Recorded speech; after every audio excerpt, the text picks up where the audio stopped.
అసలు మన ఉనికికి మూలమేంటి? మనం ఎక్కడ్నుంచి వచ్చాం? రండి, ఈరోజు మన విశ్వం ఎలా మొదలైందో తెలుసుకునే ఒక అద్భుతమైన ప్రయాణం చేద్దాం. మన అందరి కథలో మొదటి పేజీని తిరిగేద్దాం. ఒక్క నిమిషం ఆలోచిద్దాం. సరే, ఇప్పుడు మనం టైం అనేదే పుట్టక ముందు, స్పేస్ అనేదే ఏర్పడక ముందున్న స్థితిలోకి వెళ్దాం. అదే సృష్టికి ముందున్న ఆ అంతు చిక్కని శూన్యం.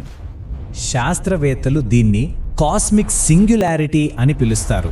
అంటే అది మనం ఊహకు కూడా అందని ఒక పరిస్థితి అన్నమాట. అక్కడ కాలం లేదు, స్థలం లేదు. ఇప్పుడు మనం చూస్తున్న ఈ గెలాక్సీలు, నక్షత్రాలు, గ్రహాలు ఇవన్నీ అన్నీ కలిసిపోయి విపరీతమైన వేడి సాంద్రతతో ఒకే ఒక్క చిన్న బిందువులో ఇమిడిపోయి ఉన్నాయి. వింటుంటేనే ఎంత ఆశ్చర్యంగా ఉంది కదూ! మన కళ్ళకు కనిపిస్తున్న ఈ అనంతమైన విశ్వమంతా ఒకప్పుడు ఒకే ఒక్క చిన్న బంతిలో ఇమిడిపోయి ఉండేదంటే నమ్మగలమా?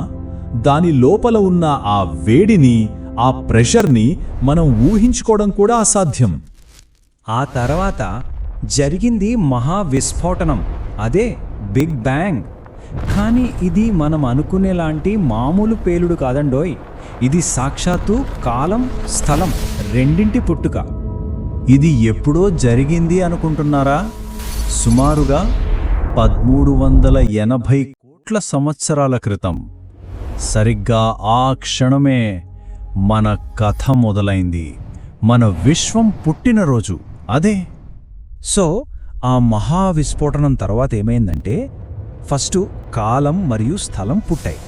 ఆ తర్వాత ఆ అగ్నిగోళం మెల్లమెల్లగా చల్లబడటం మొదలైంది.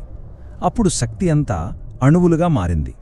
ఇక కొన్ని లక్షల సంవత్సరాల తర్వాత ఆ అణువులే ఒకదానికొకటి చేరి మొదటి నక్షత్రాలను, గెలాక్సీలను సృష్టించాయి. వావ్! అయితే ఈ కథలో ఒక చిన్న ట్విస్ట్ ఉంది, ఒక చిక్కుముడి. ఈ బిగ్ బ్యాంగ్ థియరీలో ఒక చిన్న సమస్య శాస్త్రవేత్తల్ని చాలా కాలం పాటు తెగ ఇబ్బంది పెట్టింది.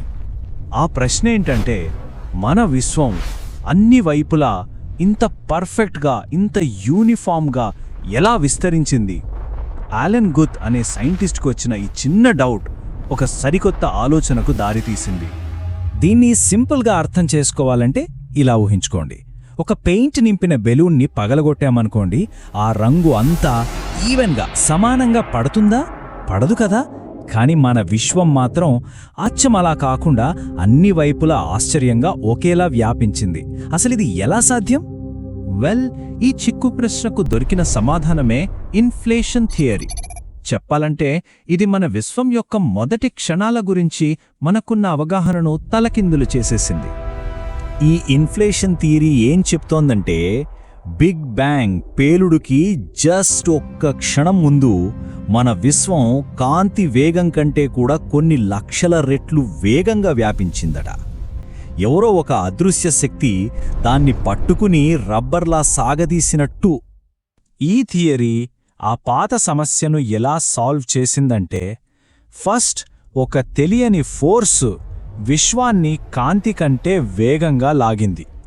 దానివల్ల ఏమైంది? లోపలున్న మ్యాటర్, ఎనర్జీ అన్నీ నీట్గా సమానంగా సర్దుకున్నాయి. ఆ తర్వాతే మనకు తెలిసిన ఆ అసలైన బిగ్ బ్యాంగ్ జరిగింది. విశ్వం ఎలా యూనిఫామ్గా విస్తరించిందో తెలిసింది. కానీ అసలు కథ ఇక్కడే మొదలవుతుంది. ఆ మొదటి బిందువు, ఆ సింగులారిటీకి ముందు ఏముంది? ఈ ప్రశ్న మనల్ని ఇంకా లోతైన, ఇంకా మిస్టీరియస్ విషయాల వైపు తీసుకెళ్తుంది. అవును, అసలు ఆ మొదటి బంతి, ఆ సింగులారిటీ ఎక్కడ్నుంచొచ్చింది? శూన్యం నుంచి అది ఎలా పుట్టుకొచ్చింది? ఇది మరో పెద్ద మైండ్ బ్లోయింగ్ మిస్టరీ. ఈ ప్రశ్నకు సమాధానంగా ఇప్పుడు మన ముందు 2 థియరీలున్నాయి. ఒకటి మనకు తెలిసిన బిగ్ బ్యాంగ్. దీని ప్రకారం విశ్వానికి ఒకే ఒక్క బిగినింగ్ ఉంది, అంతకుముందు ఏమీ లేదు. కానీ ఇంకో థియరీ ఉంది, అదే బిగ్ బౌన్స్. దీని ప్రకారం ఇదొక ఎండ్లెస్ సైకిల్ లాంటిది. అంటే మన విశ్వం పుట్టకముందు ఇంకో విశ్వం ఉండేది. అది మొత్తం కుషించుకుపోయి మళ్ళీ ఒక బంతిలా బౌన్స్ అయ్యి మన విశ్వంగా విస్తరించిందన్నమాట.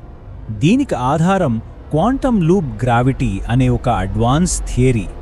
ఈ థియరీ ప్రకారం మన విశ్వం అంతకుముందున్న ఒక విశ్వం కూలిపోగా మిగిలిన శిథిలాల నుంచి పుట్టింది. అంటే ఏంటి? సింపుల్గా చెప్పాలంటే సృష్టికి అసలు మొదలు అనేదే లేదన్నమాట. విశ్వాలు పుడుతూ ఉంటాయి, కూలిపోతూ ఉంటాయి. ఈ సైకిల్ అలా అనంతంగా సాగుతూనే ఉంటుంది. సరే, ఇప్పుడు ఈ అద్భుతమైన థియరీలన్నింటి నుంచి మనం తెలుసుకోవాల్సిన అసలైన పాయింట్కి వద్దాం. దీన్ని బట్టి మనకు ఏమర్థమవుతోంది? మన విశ్వం శూన్యం నుంచి, అంటే ఏమీ లేని దాని నుంచి పుట్టలేదు. బహుశా ఇది అంతకుముందున్న ఒక విశ్వం యొక్క పునర్జన్మ కావచ్చు. ఒక రకంగా చెప్పాలంటే మనది ఒక రీసైకిల్ చేయబడిన విశ్వం. ఎంత అద్భుతమైన ఆలోచన కదో ఇది. చివరగా ఒక ముఖ్యమైన విషయం. సైన్స్ ప్రకారం అబ్సల్యూట్ నథింగ్, అంటే సంపూర్ణ శూన్యం అనేది అసాధ్యం. ఎప్పుడూ ఏదో ఒకటి ఉంటూనే ఉంటుంది. ఏమీ లేకపోవడం అనేది ఉండదన్నమాట.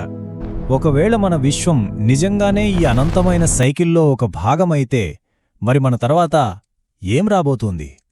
ఈ ఒక్క ప్రశ్నతోనే ఈ రోజుకి ముగిద్దాం. ఆలోచిస్తూ ఉండండి.